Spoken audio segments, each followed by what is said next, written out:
Sue me, I'm rooting for everybody that's black. Yeah. Yeah. Sue me, I'm rooting for everybody that's black. Yo, look. Sue me, I'm rooting for everybody that's black. Spent about 2 racks on handmade do rags. Sue me, I'm rooting for everybody that's black. That's everybody from sports to college class to rap and back.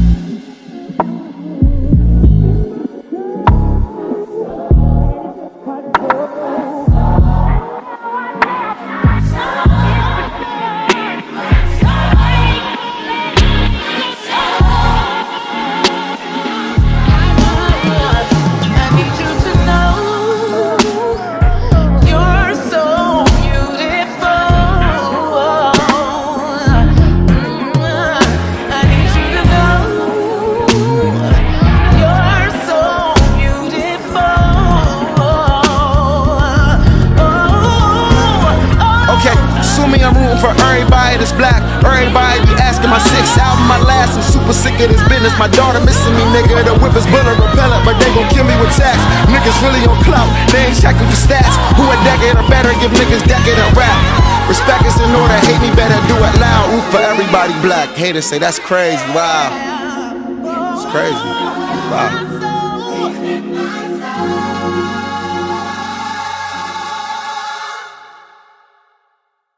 I was just saying, I was partly raised in Nigeria, but I was also partly raised out here in the States. So growing up, as far as Nigerian background, strict parents, education comes first. So when I really started realizing that I loved theater arts and music and all those other things, I always did it growing up. I was in like theater programs or clubs. I always used to write poetry. And I always wondered, like, how do you make money from this? So when I started realizing who actually made money from it, I was already, in school and, saying, hey, I want to be a doctor. And then, trying to transition away from that and telling your parents, I don't want to be a doctor anymore. I want to go and be a songwriter. That kind of sounds odd to any family that see that you've been investing all your time into a certified or a safe career. So, right. When I first started as a songwriter, I many years where I just kind of wrote for free, you're paying your dues, and that's exactly what it was, learning from my mistakes, people ripping off my music, not knowing how, you always have to learn the business side of any business. I always try to tell people, learn the business and you will master everything else, because the devil is in the details, and knowing, about split sheets, contracts. A lot of people oftentimes, where they fall short is saying, oh, we're friends, or, oh, I trust this person. It's like, in business, there are no friends in business. And anyone that is your real friend would never take that personal. And just knowing that, hey, this is just an agreement, knowing that this is exactly what's happening, what we're doing. As far as music, when I started off, I didn't have, split sheets. I didn't know the terminologies. I just kind of was like, oh, okay, I love to write. I would go in rooms, write. I would hear songs, and I'm like, someone got paid for this. Or so, a big single would cut a record. I'm like, how come I haven't seen anything from it? And then just starting to learn, like, okay, these are the steps, and this is how you approach this field, and kind of mastering. Coming into any field, you have to learn and study that field and master that. So the business is always the important part. So transitioned from there. Okay, well, I got another question for you. I mean, you don't have to answer it. I mean, but it's I think it's a valid question.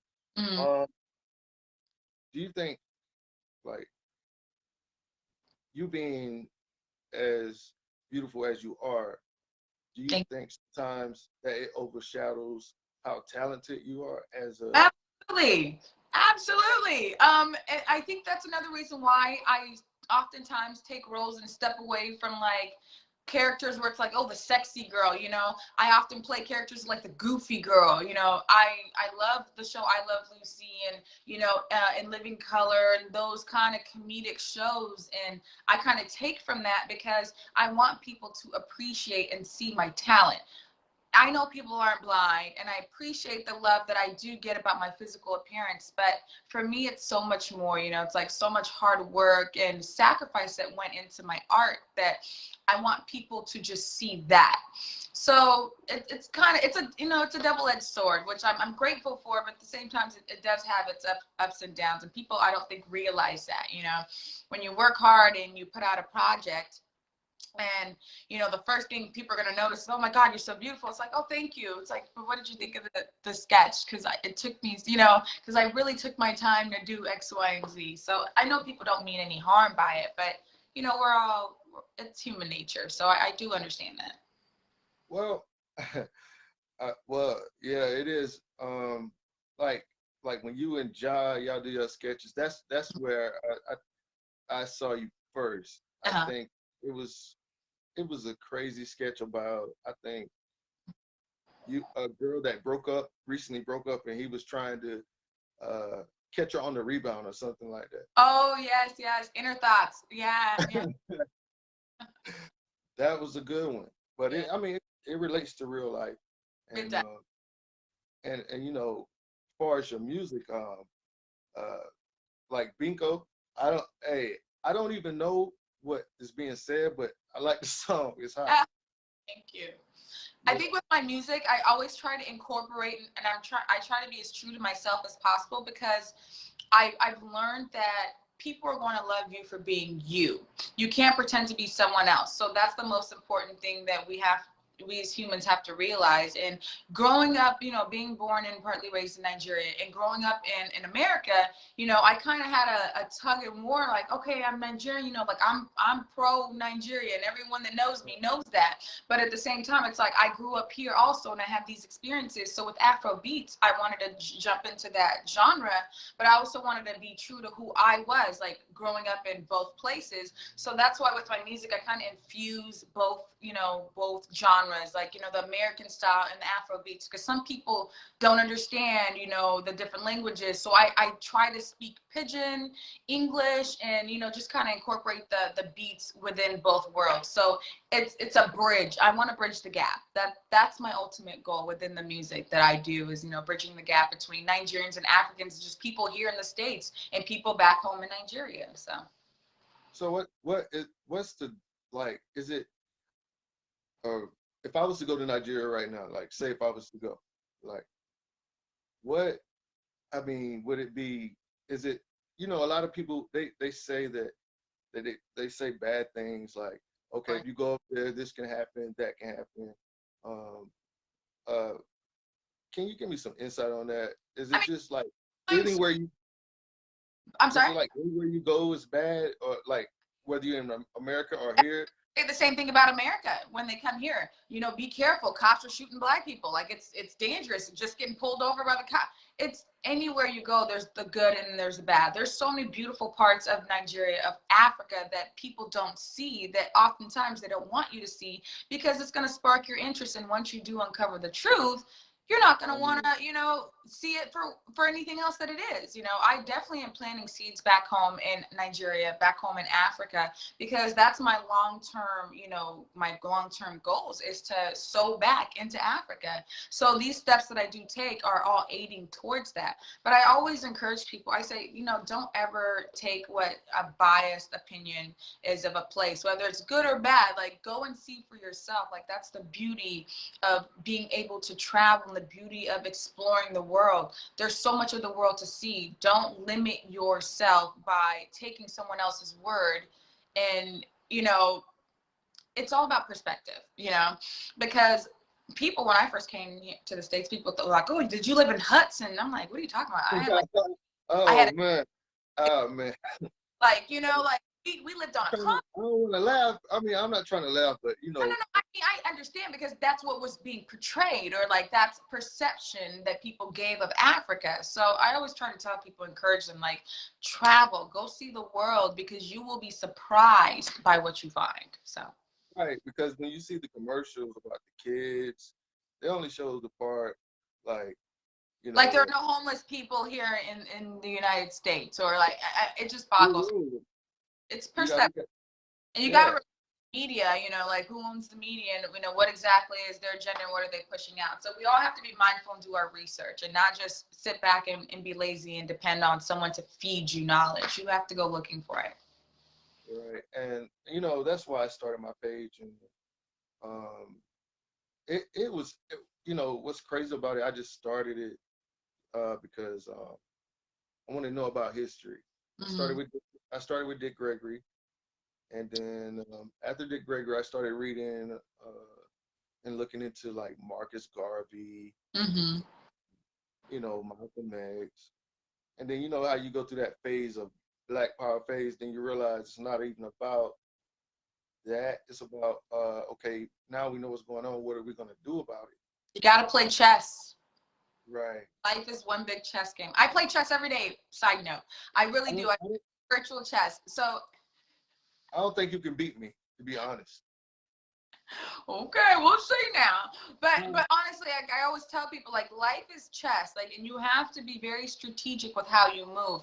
You know, what good is it for you to blatantly just be angry? We already know what's going on. We know what they've been doing in X, Y, and Z. So how are you going to improve that? How are you going to position yourself, your family, your friends, your business partners in the right positions? Who are you going to hire? Are you going to work with more Black people? Are you going to try to give more opportunity? You know, like these little things are what actually pushes the movement, you know, not just verbally saying, oh, you know, I can't stand these types of people. It's like, okay, that's great, but what are you doing? You know, like work behind the scenes. You know, like let your actions speak. You know, Right. about. Because we have a lot of, you know, and I'm not, I don't want to say anything wrong, but we have a lot of people who get everybody riled up, Yeah. and then at the end of the day, it's all about talk, and Yeah. then nothing's actually changes. You Yeah. know what I mean? I So I mean, you know, not knocking anyone's, you know, whatever activists or whatever they consider themselves to be. I just I want to see change, like, yeah. and then you know, Starts with the all of thing, it. And that's the thing I think everyone needs to understand. Like, in order to see change, we have to change within ourselves. We have to actively change. Imagine if everybody actively made an effort, a conscious effort to make changes to help aid in the betterment of the Black community. That's how change happens. That's how it occurs. You know, we can't say, well, I need to see you do this. It's like, well, we do it and we lead by example. That's the only way change is going to happen. So, I mean, my goal and wish is that everyone realizes that, you know.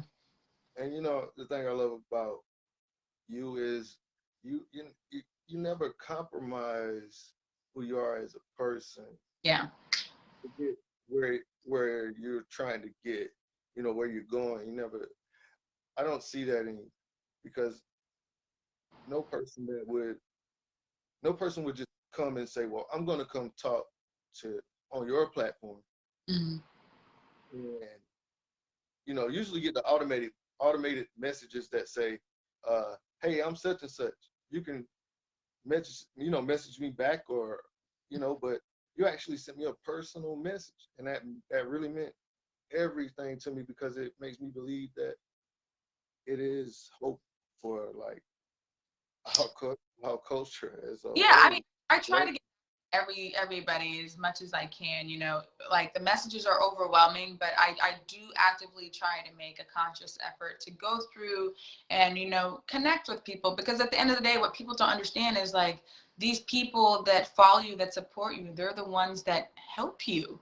You know, like we're really all in it together at the end of the day. So for me, I can't speak for anyone else. I like to engage with my followers. That's why I have like an Instagram live talent show I do every Monday, Wednesdays, and Fridays. It used to be every day, but I try to find ways to give people, even if it's an hour of entertainment, you know, just to get your mind off of whatever the case may be. I found that to be a great way for me to connect with, you know, my followers and, you know, get to know them and them get to know me and my personality, because, you know, oftentimes I'm so busy, but I was like, okay, I want to find ways to connect, and I think that's a good way that I've been connecting with everyone. Well, I know time is running short, so um to all my followers, what would you tell someone that is striving to reach their goals? And um, last but not least, can you just tell them where they can find your content? And because I'm new to this, it's my first interview ever. I never did an interview before. Oh, thank you. I'm honored. I know I'm probably terrible, but it's my first one. Fine. You're fine. So I think my advice, just for anyone who's watching, if you have any dreams, any goals that you want to accomplish, never settle for less. Always, always, always be your biggest fan, because at the end of the day, there are going to be so many people trying to tear you down, whether out of jealousy, out of envy, family members, out of fear of you, not being successful, whatever the case is. Don't let someone else deter you from your dreams, because you're not going to have another opportunity. Like, this is not a dress rehearsal in life. So we need to understand that if God gives you these goals, if God gives you these different talents, utilize them. And if you're going to be fearful, I've had many moments where I've done things and I was fearful, but I still did them, because that's the only way you can truly progress, you can truly grow, is to actually face your fears and do it. And as cliche as I know it sounds, it really is. Like, it's a simple logic, just don't be fearful. Never give up. I've quit so many times in my mind, going through my career in my mind, but I never physically quit. I've worked myself from the ground up, and I ain't gonna lie, because I didn't compromise my morals or my beliefs. I could have been 10 times further than where I was, within a year of my career, but because I chose to stick with my morals and how I was raised, I knew, like, I had enough faith in myself and knew that with God all things are possible. And faith times consistency times hard work, like, you will not go wrong. So don't let anyone deter you from your dream, but also you're going to have to put in the hard work that it takes and the sacrifices that it's going to take, and be very realistic with yourself and saying, like, am I really ready to, have these sacrifices? Am I really, really ready to work? Sounds okay. You good? Advice for you guys. And then also, you guys can follow me on my YouTube, Lisa Yaro, Facebook, official Lisa Yaro, and then Instagram is at. So, Okay. Well.